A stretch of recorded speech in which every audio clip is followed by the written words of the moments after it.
Welcome to another episode of Building Wealth Brick by Brick with me, Nico James BoC, with Royal LePage Signature Realty in downtown Toronto. In today's episode, I want to unpack the rate announcement by the Bank of Canada. That rate announcement came through earlier this morning around 10 a.m. It is a rate reduction, as widely expected, of 25 basis points. So joining me in a few minutes will be mortgage expert with Dominion Lending Centers, Sean Humphries. So let's get right into the announcements.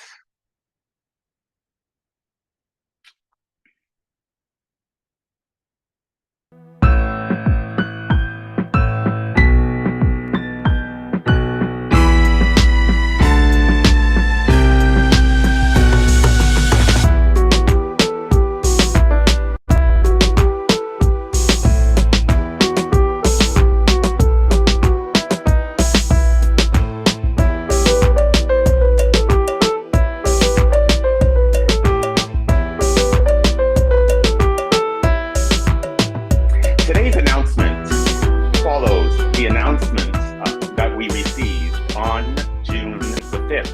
So this is the second rate announcement that signaled a reduction in the overnight lending rate.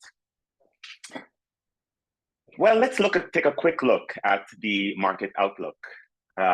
June to July 2024. What's happened so far? So the BoC made a rate announcement on June 5th. It was the first rate drop to the overnight lending rate in over 4 years, and it was a 25 basis point drop.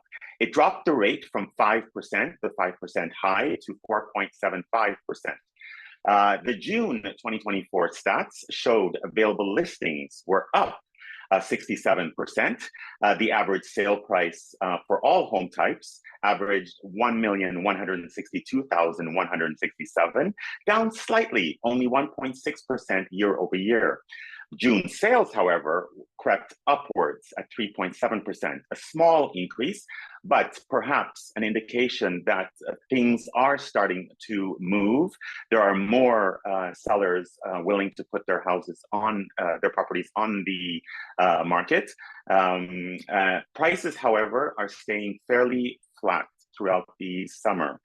So we're not seeing the significant price increase yet. Month of inventory averaging 4.0 throughout all the regions. That's quite high, so it's up. That indicates the number of available properties that are for sale and how long it would take to exhaust those properties if no new listings came to market. So we're looking at 4 months, and that's quite high. Fewer buyers equals demand being low. Job losses in June crept upwards. The inflation data released on June 6th shows that inflation is trending downwards. The BoC's July 24th rate cut of 25 basis points brings the overnight lending rate down to 4.5%. What are we looking at exactly? So consumers are still concerned about rising inflation, uncertain times. Will prices come down in the marketplace? They're looking at maybe a market crash. High interest rates, although that fear has been greatly reduced by this second rate cut. However, there are still some buyers who want to take a wait and see attitude. So we will bring Sean into the conversation. So we'll just wait until he enters the Zoom meeting.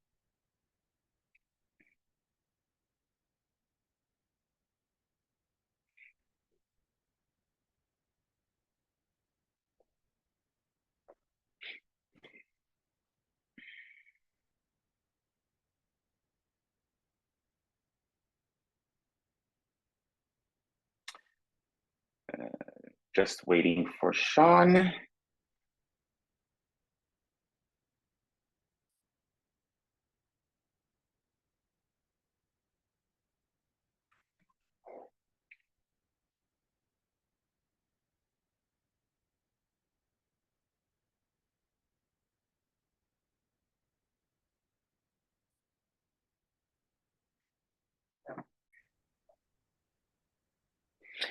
Okay, so Sean Humphries has joined the recording. Thanks for your patience, and thank you, Sean, for coming on to the podcast. You're welcome. Could you, thank you, and could you just quickly introduce yourself? I know a lot of my listeners and clients are very familiar with you, but just to give a quick overview of who you are Sure. and what you do. Yeah, no, I'm well renowned around the world, I would say. So, Mhm. I'm just kidding. But I'm a mortgage broker at Dominion Lending Centers. I've been, working with Nico for a number of years, and certainly happy to share my insights. And a very exciting, very busy day today with the Bank of Canada decreasing the policy rate by 0.25%. So lots of updated insights and where the bank is going and what they had to say today. I'm looking forward to sharing that. Great. I want to get right into the discussion. We'll leave rates, the Bank of Canada, their overnight lending rate, just for a moment. And I want to Mhm. talk about some of the other factors that are contributing to the current economic climate. So I want to start with inflation. So a lot of or most of the Bank of Canada's decisions are based on inflation, as well as a couple of other factors. So inflation is trending downwards, as the June numbers have shown. Can you add anything to that narrative? Yeah, I mean they fell more than what in June they fell more than what the kind of the experts were predicting. They were expecting Okay, probably interesting. 2.8%, and actually fell to 2.67%, but everybody's rounding up to 2.7. So it's even better if Okay. you look at it that way without the rounding. And it's mainly because of energy prices and food prices have continued to fall. And we do have, and the reason the Bank of Canada is so confident in their rate cuts right now is because of inflation and because of the future data that they're seeing is also the year over year factors will also look really good for July and for August. We're going to continue to see that inflation come back to the bank's target of 2%.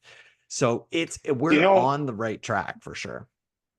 do you have any idea how long it would take? If we're at 2.7% rounded now, do you have any Mhm. idea of how long it will take to get to the 2%? And are they waiting for it to get that low or maybe a little bit higher? Like, what is their realistic expectation? They're not waiting anymore. They think that the trajectory is a return to 2%. The bank is Okay. not saying what their prediction is on when it will get there, as much as they're very confident in that trajectory back to that 2% mark. So, part of the reason is that the year over year comparables, as I was mentioning, um, and about a third of the inflation, this 2.7% inflation amount, is due to shelter costs. So rents are at highs right now and are seemingly starting to ease. And as well, the Bank of Canada controls the mortgage cost. Right. The rates are falling. We're continuing to see as the Bank of Canada decreased the rate today. That's going to also be comparable with falling shelter prices, which will ease the interest rate back to 2%. Now, if you take out shelter costs, we're Right. actually just a bit Already above there. 2%. So Ah, we're okay. Yeah. already on that mark. And if you look at a variety of the different inflation metrics that they use, we're at 2%, even a little lower, depending on how you cut it up. We're on the right Mhm. track. So the Bank of Canada is very confident in that trajectory. Excellent. Another factor that is taken into consideration is the employment rate. So Sherry Cooper of Dominion Lending Centers also shared that there was a weaker than expected jobs report. So, can you speak to how unemployment affects the bank's rate decision? Yeah, so the Bank of Canada is, key eye on the vacancy. So not just the unemployment rate, which has risen from its low of 5%, is now up to 6.4%, but also Mm-hmm. the number of vacancies has fallen as well. So businesses are not hiring as much. They don't have plans to hire people. Ah, I see. So that is Okay. another factor that they're looking at. The other lagging indicator and something that hasn't fallen as much is the wage inflation. So wage inflation continues to be around 5%, but that's always something that falls a little bit later as there's less hiring that's happening. Wage inflation will come back down into probably the 2% range eventually, but we're around 5% right now. Okay. And do you expect that trend to continue as well? Not for it will continue in the short term, but not in the long term. We will Okay. see wage inflation fall as less people are hired. Another thing I wanted to mention is that we've brought job growth, as you've got here. Job growth is nearly 30,000 per month over Mm-hmm. the past year, but we're adding 54,000 people to the job market per year. So although we're seeing job growth, we're adding more people to the market than currently have that can supply jobs. So And that's a result also of the immigration policies that are in effect or that are in place. Like there are so many, roughly 500,000 people coming in. So is that why we're seeing more people fill those positions? Is yeah, because we're of that? seeing you bring in 1.3 million people into the country, a 3% growth in immigration for our population. That's number Mm-hmm. one in developed countries and is kind of competing with the population growth is competing with developing countries. Countries who are much poor have a much higher birth rate than Canada, are seeing closer to 3% growth rates. Nobody else in the G7 and certainly any other developing country is seeing that type of growth. So that's why we're seeing Okay. all these people come in. We don't have enough Yeah. jobs and we don't have enough housing for them. Now we need these Housing. people, but we don't need them Right. all at once. Right. Right. Yeah. Yeah. I too believe that they're a little too bullish and aggressive in their immigration policy. So Well, we'll see how that plays out. and they have changed that for 2025. I don't know if we're talking about immigration a little later, but with immigration in Canada, they've reduced the number of foreign workers that we're allowing in. We'll Right. probably see a lot of those foreign workers move to the permanent worker tract, but Okay. limiting, and we'll still have about 500,000 permanent residents through that program. But what is being slashed is the number of foreign students that we're going to be allowing in. So a real cutback Right. in foreign Yes, I students. saw that. These Yeah. colleges that are really just citizenship, paying for citizenship through a college foreign Education. student tract. That's what we're seeing Right. is being really cut down on, and we'll see inflation.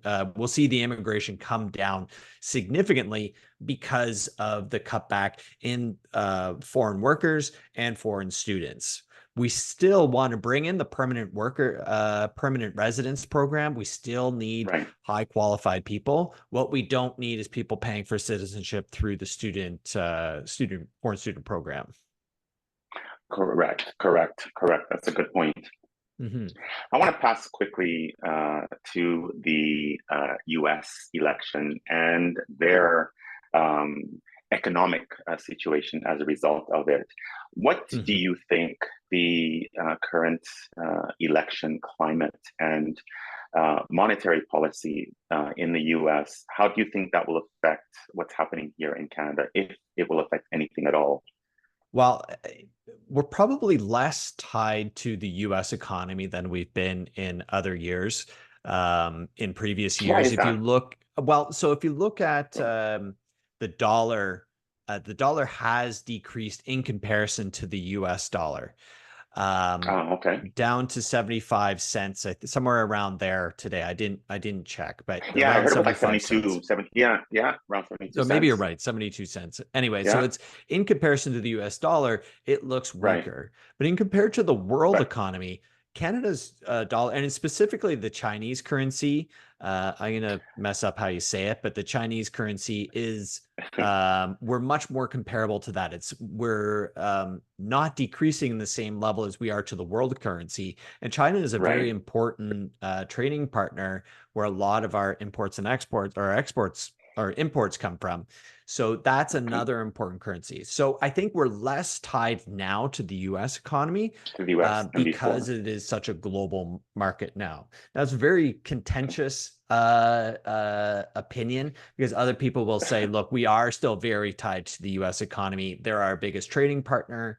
But it's not going to stop the Canadian government, the Bank of Canada, from reducing policy rate, because the US maybe won't do it until after their election in November. So they'll have another Okay, 3 meetings before they may potentially cut rates, but that's not going to stop Canada from reducing rates at every single meeting the rest of the year. I see. I see. That's good to know. That's good to Mhm. know. So a lot of people were wondering what effect that would have because so much attention is on it. Um, I want to pass now to the announcement. Today's announcement will cause another shift in the marketplace. The first shift came on June 5th. When the bank cut the overnight lending rate by 25 basis points. We have another 25 basis point cut today. The Bank of Canada will have three other announcements before the end of 2024. So the next one being, they'll skip August, and the next one will be on the 4th of September. If we look at the history of the Bank of Canada's announcements, we see that the last increase was exactly a year ago, or almost a year ago today. So on July the 12th, the bank increased the overnight lending rate to 5%, the highest it has been since the start of the rate increases, and we were coasting at 5% for several months. Right up until June 5th, when they made the first reduction. What is your feeling as we move more towards the fall market, the next rate cut or the next rate announcement being September 4th, and then another one on October 23rd? What is your feeling, having considered all of the factors at play with immigration, unemployment, etc.? What is your feeling that the bank will do closing out 2024? Just getting out my crystal ball is what you're asking me. What is the Bank of Canada going to do with the rate cuts? Well, Yes. I'm predicting a rate cut at every meeting the rest of the way. So Really? September, That October, aggressive? December, we will see a rate cut in every one of those meetings. And that will continue into 2025 until we get Okay. to a policy rate. So the policy rate now is 4.5%. Right, right. Neutral rate is probably around 2.75%. So we could see another Ah, 1.75% worth of cuts before that rate is no longer restrictive and okay. not inflationary. So essentially Okay. 2.75 takes us right around where inflation is, which would mean that, so if you look at inflation's around 2.7 now, and the policy rate should be somewhat even with inflation. We're about 1.7, and we were up to this morning, we were 2% higher than what the inflation rate is. We're going to come down to Hmm. 2.75%. And I wouldn't even be surprised if we come lower than that. A colleague of mine Ah, is predicting 2%, but the policy rate really? before the COVID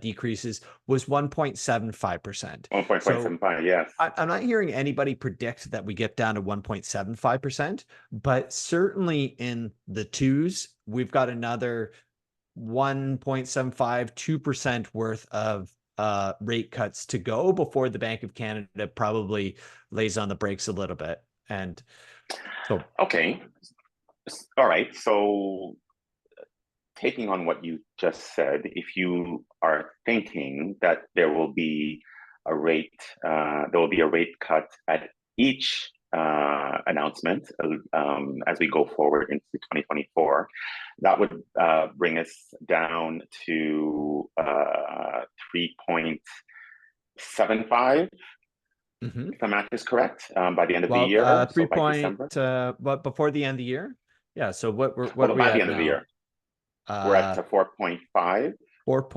Okay, so at 4.5 now we'd be at 3.75 for the prime rate, or For the sorry, for the prime rate. policy rate. If Oh, we well, the take overnight lending off, rate, correct? if we take off another 0.75 before the end of the year, the prime rate, which our variable rate mortgages are based on and our HELOCs are based Yeah, on, would be at about yeah, 5.95 by the end of the year. I see. Okay, Taking off, not unrealistic to expect another 1% before the end of 2025. Prime rate would be okay, around 4.95%. okay. So I think well within reason to expect that as the Bank of Canada starts easing back, and if the economy is not responding to that level of interest rate, we Mm-hmm. will see more. And responding meaning like it's not growing, it's slowing down too much, we're in a recession, we'll see a lower policy rate, a lower prime rate, and buyers will, hopefully that will stimulate some growth. But even with these interest rate cuts that we had today, I know we're going into real estate here as our next topic. What we can expect is that these rate cuts don't inflate our market now. Like I don't think we're going to see the Toronto real estate market all of a sudden take off like crazy because of today's policy cut. I think it maybe Agreed. stabilizes it a little bit, but I still think we need more before it's stable and we'll start to see more people back into the market. Yeah, I'm in full agreement, which will take us to the 7 key factors that drive real estate values. I always point to the real estate fundamentals, and the number one factor that determines real estate values is the cost of ownership. And real estate is extremely sensitive to the changes in the interest rate. And if we look at the past 4 years, we can see that when the rates are extremely low, and it brings me back to the comment that you made with regards to a stabilizing rate. When the rates were very, very low for a prolonged period of time, we saw that the values crept up quite quickly. And that is a direct reflection of the cost of borrowing, the cost of ownership. As soon as we had that first interest rate increase back in March of 2022, we noticed an immediate change in value. We saw that prices on average started to decline, and that decline continued for approximately 4 months until people started to get used to the fact that rates were going up. So if we just go back to just prior to the first rate cut on June 5th, just prior to June 5th, the rate was at 5%, the highest it's been, and it was at 5% for a prolonged period of time, almost the same amount of time that the rates were going up. And we saw the fluctuation in that throughout the average price. We are still in a period where prices are soft, so they're not appreciating at a rapid rate, and that takes me back to what you just said, that even with these rate cuts, it's very, very encouraging to see them, but they're not going to have an immediate effect in changing buyer sentiment, in changing how sellers feel, about where prices are, and that corresponds to where values will be. So I'm anticipating values to remain fairly consistent. There will be some appreciation as we move into a more busy market, which is the fall market, which is the second busiest market of the year. I'm looking at seeing more activity as more buyers. With each rate cut, it brings more people into the market. So I'm gonna see, I believe, more activity. Sales have already picked up as a result of the last rate cut, but it was not this avalanche of or this wave of activity. It was an uptick, which is good to see and necessary. So I expect that to continue. Can you speak about the 5-year benchmark bond yield? Because we've spoken about the overnight lending rate, which affects variable interest rates and HELOCs and some other lending products. What about the 5-year benchmark bond yield? How does that affect other rates?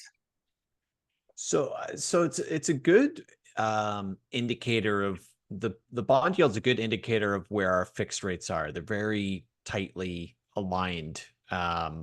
It's what a lot of banks will. It's what the banks base their mortgage rates on. So if that goes up, if the bond yield goes up, the margins for what kind of rate a bank can lend, they shrink because they're lending it at a specific interest rate, and then they get their money essentially from the bond market.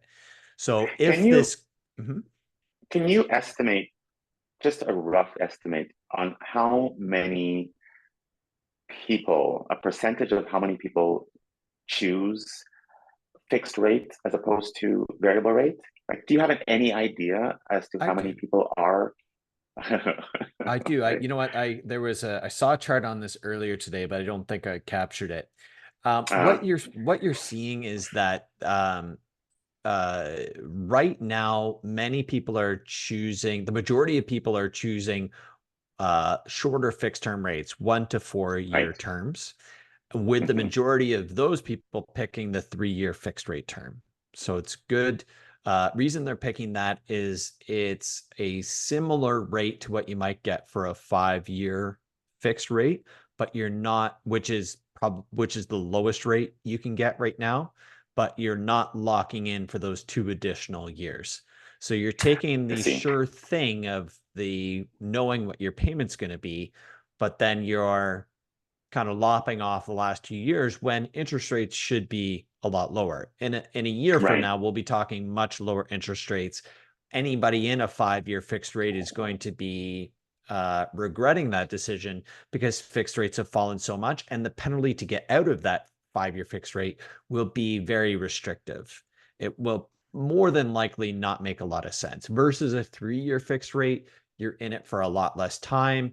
You are the penalty will likely be lower. You'll have the option of getting out of it a lot quicker. Now, I am seeing variable rates, just anecdotally, variable rates are increasing in popularity now as people are seeing, okay, the psychology of it is the 5-year variable is coming down. The prime rates are coming down. People can see that this is the trajectory going forward. So we will see more 5-year variable rates going forward. Those will increase. The 5-year fixed should be off the table for a lot of people. 3-year fixed is a good. I imagine so. Yeah, but a lot of people pick it. A lot of people just go, I do 5-year fixed every time, and that's what they choose. Yeah. But it's the wrong. Just with a little bit of education, it's the most expensive mortgage rate almost every single time. Yeah. But that's what we do, right? I know. I want to thank you for your time. This has been extremely informative. We look forward to the June and the July stats. which will be out in about 10 days, to see what these effects in the interest rate will have on the activity and on prices. And of course, we look forward to the September 4th announcement to see what the Bank of Canada will do. Thank you again. It was a pleasure as usual. And Thanks for having me, Nico. No, you're welcome. And we will be in touch soon. Thanks a lot. Okay, ciao, Sean. Bye.